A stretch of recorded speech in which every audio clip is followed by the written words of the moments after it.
I'm James. I turned 83 last month. Last week my daughter sat me down at the kitchen table, looked me in the eye, and said, "Dad, we need to talk about your living situation." I knew exactly what she meant. She'd been dropping hints for months. Assisted living, nursing homes, some place where I'd be safe and taken care of. But here's the thing about safety, it's not the only thing that matters. I've lived through most of the options people suggest. Moving in with family, hiring caregivers, or packing up for a facility. Some worked for a while, most didn't, and I've learned that aging isn't about finding the perfect solution. It's about finding your solution. The first reality, living alone after loss. After my wife, Ricardo, passed away, I found myself alone for the first time in 46 years. We'd been married since I was 23, and suddenly the house was empty. At first, it was manageable. I cooked my own meals, kept the place clean, paid the bills. The quiet didn't bother me. I told myself I liked it that way. But then the little things started to change. I'd get winded walking up from the basement. My hands shook when I tried to open jars. I'd forget why I walked into a room. One morning I slipped getting out of the shower. I caught myself on the towel rack, but it scared me. That night I lay in bed thinking, what if next time I don't catch myself? What if I'm on the floor for days before anyone finds me? That fear was worse than the fall itself. The family experiment, moving in with my daughter. So I called my daughter and asked if I could stay with her for a while. She agreed immediately, saying I should have asked sooner. Her husband was understanding, and the grandkids seemed happy to have me around. The first week was lovely. Family dinners, conversations, feeling needed again. But then reality set in. My daughter and her husband had jobs. The kids had school, activities, friends. By the second week I was alone in their house most days, just like I'd been in mine, except now I was in their space. Small tensions started to surface. "Dad, could you use less salt? Your blood pressure." "Dad, can you turn down the TV? The kids are doing homework. We're going out on Saturday. You'll be okay here, right?" They weren't being unkind. They were just living their lives. But one afternoon, I overheard my daughter on the phone with her sister. "I know it's the right thing, but honestly, it's exhausting. I can't even go to the store without worrying about him." I wasn't supposed to hear that, but I did, and it hit me hard. Living with family doesn't fix loneliness.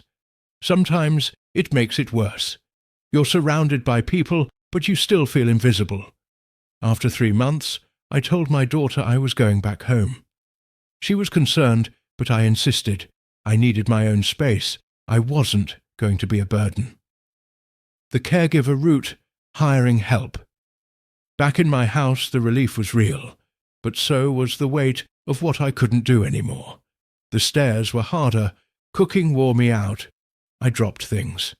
One afternoon I tried to change a light bulb and my hands shook so badly I had to give up.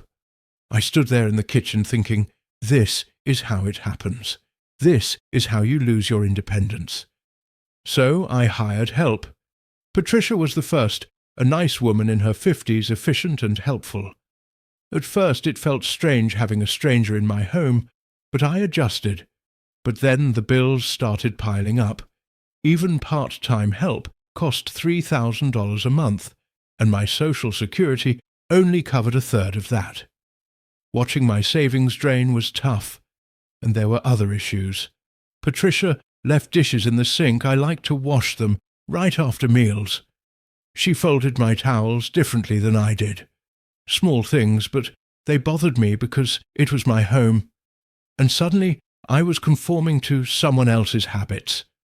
Then Patricia had to leave for a family emergency, and I had to start over with someone new. The third helper lasted a month.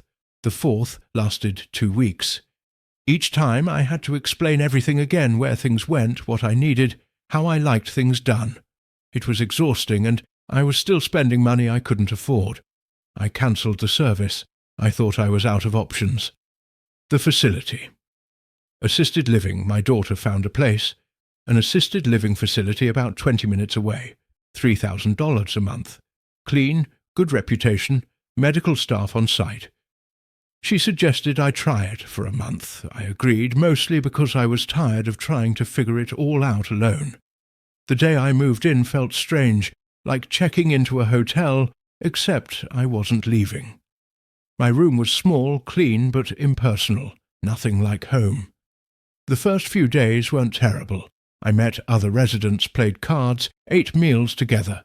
The food was decent, but by the end of the first week, I started to feel trapped. The schedule was rigid.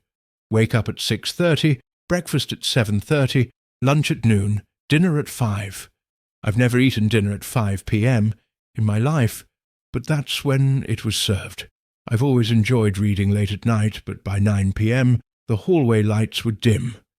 If they saw light under my door, someone would knock, "Mr. Turner, it's time for bed now." I'm 83 years old. I've been making my own choices for 8 decades. And now a stranger was telling me when to go to sleep. One evening, I wanted to go for a walk outside. It was a beautiful night, clear sky, fresh air. As I headed for the door, a staff member stopped me. "Outdoor time ended at 7, Mr. Turner. Safety policy." Those 2 words, safety policy, became my prison. The worst part? I wasn't even that sick. I could walk, think clearly, take care of myself. But there I was, living as if I'd lost all independence. After 3 weeks, I called my daughter and told her I was leaving. She argued, but I said, "This isn't living. I'd rather struggle at home than be comfortable in a cage." The day I left, the sun felt brighter, and the air felt fresher. I was free again. The turning point, finding community back home, I still faced the same problems, but I wasn't done. I sat by the window for a few days, thinking.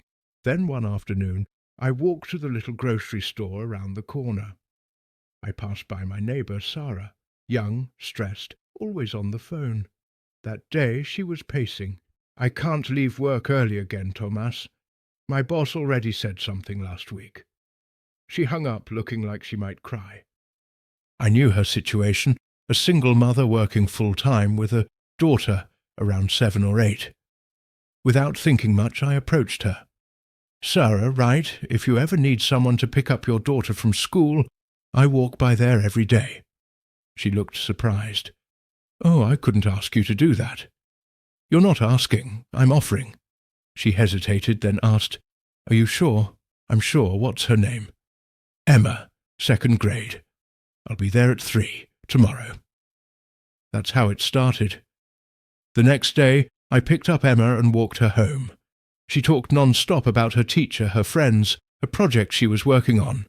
When Sarah got home at 5, she knocked on my door with a plate of food. "I made too much. Please take this." I tried to refuse, but she said, "You're helping me. Let me help you." That became our routine. I picked up Emma every day. Sarah brought me food a few times a week. Her husband, when he was home between work trips, fixed my leaking faucet and helped me change that light bulb I couldn't manage. Sarah showed me how to pay bills online and set up grocery delivery for the heavy items I could no longer carry. Emma drew pictures for me and stuck them on my refrigerator, calling me Doña James. One afternoon, Sarah said, "You've really changed our lives." I was drowning before. I smiled and replied, "You changed mine too." I'd forgotten what it felt like to be useful. That was what I'd been missing all along. The lesson: aging with purpose. Here's what I learned: you don't have to choose between complete independence and total dependence. There's a middle ground. You can accept help without giving up control. You can contribute without wearing yourself out. Community matters more than money. I spent thousands on caregivers and still felt lonely. Now I spend almost nothing and feel more connected than I have in years. Money can buy services, but it can't buy relationships. Sarah helps me not because I'm paying her, but because I'm helping her. That's a different dynamic. I still have something valuable to give: time, experience, a listening ear. Age doesn't make you useless, it just changes what you have to offer. I'm 83 living alone, but I'm not lonely. I'm not waiting for the day I can't manage. I'm living now today on my own terms. Maybe one day I'll need more help. Maybe I'll end up in a facility after all, but for now I'm still here, useful, connected, and still myself. If you're facing this, don't give up after the first few tries. Keep looking for what fits you, and if you want to sit and talk about it, I'll be here, still figuring it out, still finding my way. Take care, however that looks.